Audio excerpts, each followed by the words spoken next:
भारत माता की भारत माता की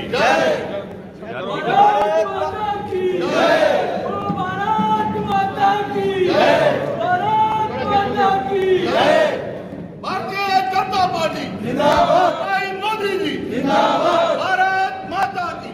चुनाव की दृष्टि करने गए दो त्रै गल्लां थोड़ियां स्पष्ट करके एक तो थोड़ा जा जिस जाति का गुमराह करने की कोशिश की जाती है समाज किस तत्वे द्वारा वही गल दूई विकास की गल या राजीव होरें की त्रीया जिहड़े साढ़े प्रतिद्वंदी जिस जाली उतरे तो चौथा असें किया इस चुनाव च अपना साड़ा के रवैया रहो के अप्रोच रहो के नरेटिव रहो। देखो एक तो गुमराही के तौर पर सारे लोगों के एक भ्रम फैलाया जाता महाराज देखो बड़ा गलत हुई जा साड़ियाँ जमीनां चली जानियां तरह तरह एक मिसाल के तौर पर अज एक गल मकान चली जाने। हुण तुस मिगी ये दसो कि जे इत्थों जाइए कोई दिल्ली मुंबई मकान पाई सकता जमीन पाई सकता जिस संविधान के अधिकार के तहत तो असीं कि इस गल का अधिकार है भी अस कुछ दूए अपने देशवासी कि इत्थे नहीं आउण दिंदे। लेकिन इस नवे कानून ने जिस चाली उन्हें आज़ादी दी है भी इत्थे आइए तो जमीन खरीद सकते या जगह मकान खरीद सकते उस चाली साड़ी भी आज़ादी बरकरार है भी अस बेचे कि नहीं बेचे तो जबरदस्ती आइए थोड़ा मकान नहीं लेना भरावियां होता भी जियां पता नहीं पता कोई बरेले आई जाने तो साढ़े मकान नहीं जाने। वो इस वास्ते मैं आखा ना कि सारे ਜਿਹੜੇ प्रत्याशी बेचारे नौजवान इन्हें भी भ्रमित किया जाना जिसले घर घर जाना लोग कहते अगे सवाल करते महाराज असीं इयां आई आखी है। उस दिन कुछ गलाया है जी जम्मू कश्मीर ऑन सेल मैं आख्या जिस दिन जम्मू कश्मीर ऑन सेल हो तो सारे को पहले गुपकार रोड दी कोठियां बिकनियां साढ़े निक्के निक्के मकान को लैना जे जबरदस्ती मकान खरीदने वाली नौबत आई ना तो डल झील के किनारे जेडे कंडियां बड़े बड़े बंगले कोठियां उहदे कोल वधिया होर किहड़ा है भी उहदे गै लुटाने जेडे आखा दे ऑन सेल ये विषय होना ही नहीं चाहिए विवाद। नहीं जी केस होया तो भी दसो भाई जे 370 लगे था दांत होए था अगे दांत होए था भी आसे सारा कश्मीरी ले तो वो रोड बाण हूँ हर वेले रोड़ांगे। इस वास्ते जो होया जिहड़ा होया वो बड़ा सोची होया आखिर उत्थे अमित शाह जी बैठे थे यूटी बड़ी दी ये थोड़ा कि बगैर सोचे हुई है जे कोई जमीन का कानून आया तो बगैर सोचे बनाई हुई जी भी ये मैं इस वास्ते आखा ना गल्लां आवारदियां रोज आउंदियां भी जो जे जमीन बाहर आइए कुछ ले सकता है कोई मकान बनाई सकता तो कि डामिसाइल बनाई की लोड़ वो भाई तो जिहड़ा डामिसाइल बनाया वो अनपढ़ लगे साढ़े को तो ज्यादा क्या अकल है ना अमित शाह की ये घट है। डामिसाइल इस वास्ते बनाया उसने रोड मार पाया भी सारियां नौकरियां बाहर आने ले जाए तो भी डामिसाइल नहीं हम वो बनाया कन्ने डामिसाइल थोड़ी शनाख्त है जियां थोड़ा पासपोर्ट होता है। अज बडलै मिगी स्वामी विश्वनाथ और उदा डामिसाइल बनया थोड़ा सा सहयोग किया सवेरे धन्यवाद करना है। राजनीति आ चुनाव लड़ाने जिहड़ा तुसीं आखदा कि जी नौकरियां नहीं होईयां तुसीं उसी पुछो तुसां क्या कीता भाई 70 साल ते तुस रहे असीं 7 साल होया नौकरियां तुसें खराब कीतियां जेड़ा मिनिस्टर आया जेड़ा पिछली सरकार मंत्री बनया पैसे ले गई तुसें पिछों नौकरियां ली खुलिए गल करनी तर्क करने गल रखिए तो रखे कोई लाई उड़ता रहबरे सेठ कोई आखदा रहबरे तवीर कोई रहबरे जरात असें थोड़ा लाया उड़ा लाए जेड़े बैठे थे कोई आखदा डेयरी विच कोई उड़े जागते बेचारे गुमराह करता जाता है तो एक बार पैर फसाई ला जम्मू कश्मीर है ठीक है पक्का ही भी जे ऐसी गल ही अपने पुत्र की नहीं लाए खुलिए जवाब करो। उन्हें मंत्रियों ही पूछा जाए उन्हें हुराने ही पूछा जाए जेडे दूगे के बच्चे ही गुमराह करने आते तुस लगी जाओ बैकडाउन तो बाद पक्के हो जाना उन्हें अपने पुत्र की नहीं लाए। सवाल पूछने वाले पर भी मेरा ये विनम्र आग्रह है समाधान लीजिए कन्ने के सवाल तो पूछने आसान कन्ने का आखना मारे ये है हासो करनी क्या ना अपना पुत्र लाना ना अपना भरा लाना। एक तो है गुपकार गैंग जी ने आखी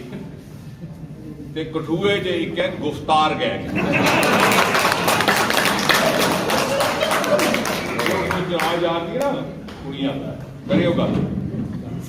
गुपकार गैंग जम्मी श्रीनगर ते गुफ्तार गैंग ਗੁਫਤਾਰ ਹੁੰਦਾ ਉਰਦੂ ਚ ਜਿਹੜਾ ਬੜੇ ਲਬੋ ਲਹਿਜੇ ਨੇ ਗੱਲਾਂ ਕਰਾਈਆਂ ਵੀ ਕੀ ਇਹ ਦੱਸੋ ਜੋ ਉਹਨੇ ਕੀਤਾ ਪਹਿਲੇ ਉਹਦੀ ਗੱਲ ਕਰਨੀ ਪੀਣ ਦੀ ਇਹ ਕੀ ਕਿ ਉਹਨੇ ਇਹ ਤੁਸੀਂ ਪੁੱਛੋ ਪਹਿਲੇ ਤੇ ਕਾਂਗਰਸ ਦੀ ਵਾਰੀ ਆਉਂਦੀ ਹੈ ਤੁਸੀਂ ਇੰਨਾ ਦੱਸੀ ਹੋਣੋ ਤੂੰ 370 ਦੇ ਹਾਕੀ ਚੋਂ ਕੇ ਖਿਲਾਫ ਬਸ ਇੰਨੀ ਗੱਲ ਆ ਸੁੱਸੀ ਕੇ ਚੁਣਾਵ ਦਾ ਮੁੱਦਾ ਬਣਾਇਆ ਤੁਸੀਂ ਆਈ ਜਾਓ ਮੈਦਾਨ ਚ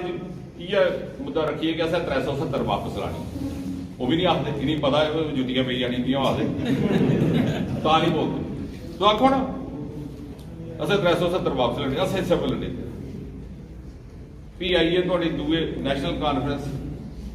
ਤੇ ਉਹ PDP ਇੱਕ ਗੱਲ ਵੀ ਕੀ ਦੱਸੋ त्रै इहदे मैंबर है लोक सभा इन्हें सामने लिखे ਉਹਦੇ ਚ ਉਹਦੇ ਪ੍ਰੈਜ਼ੀਡੈਂਟ ਵੀ ਸ਼ਾਮਲ ਤੇ 2 ਮੈਂਬਰ ਹੈ ਰਾਜ ਸਭਾ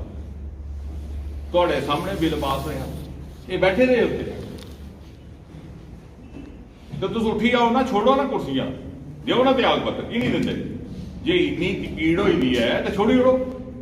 जिस संविधान के तहत तुसीं उत्थे दी तनख्वाहां भी मिला दिया MP की प्रिविलेज भी मिला दी उस संविधान के तहत सदन गठित हुई तो उस सदन ने इसी पारित किया तुसीं इस पक्षी लगो या उस पक्षी लगो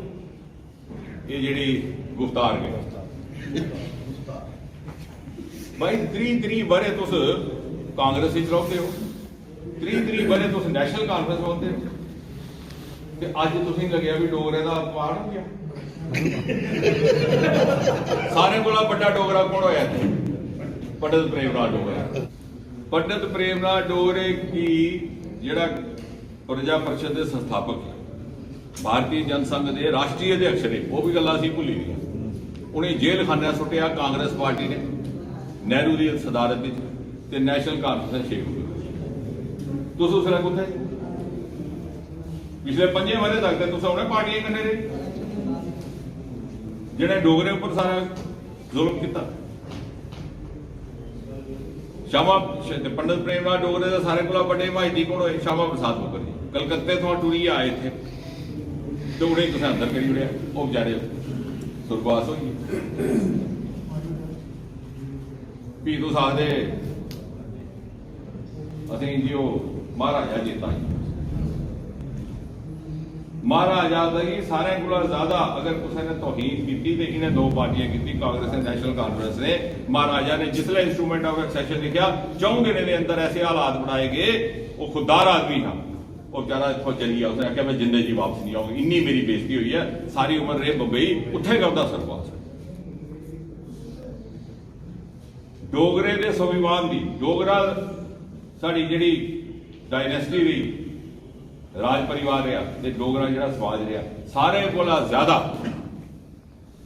उसके सम्मान की क्षति बुझाई गई है जिन्हें 2 पार्टियां बुझाई ये 2 पार्टियां के कन्ने जिहड़े जुड़े लोग जिहड़े 5 वरे दे हवा बदली दे बनी मोदी जी के भगत वो आखदे अज अस डोगरे का सम्मान वापस लिया कि अहियो जवाब दिओ जी जवाब दिओ डोगरा सर्टिफिकेट जवाब तो दिओ ना जिसने डोगरा सर्टिफिकेट किया तो सरकार दे से उसने क्यों नहीं बोले जिसने डोगरा सर्टिफिकेट हटाया गया जिसने कांग्रेस और PDP की सरकार ही अगर उस वेले तुहाडे जगह रत्ती भर भी आत्म सम्मान हुंदा उस वेले त्याग पत्र देइए बाहर आई वो तो जिस तरह तुसीं कांग्रेस ने भी कड्ढी उड़िया दूए पार्टी ने कड्ढी उड़िया भी तुसीं सर्टिफिकेट जिता आई है कि हुण आपको चाहिए सर्टिफिकेट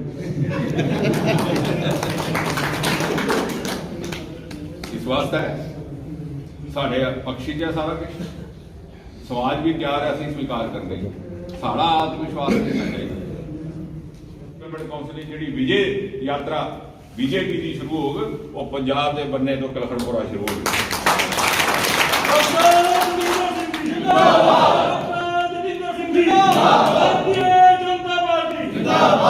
मती गल नहीं करते हुए मैं ये गल समाप्त कर सारी क्षमता भी है साढ़े कोल सोर्स भी है साढ़े कोल नेतृत्व भी है कल की भाटिया साहब भी जाइए फकर करने आ सकन मैं गया पता है मजा आई है जी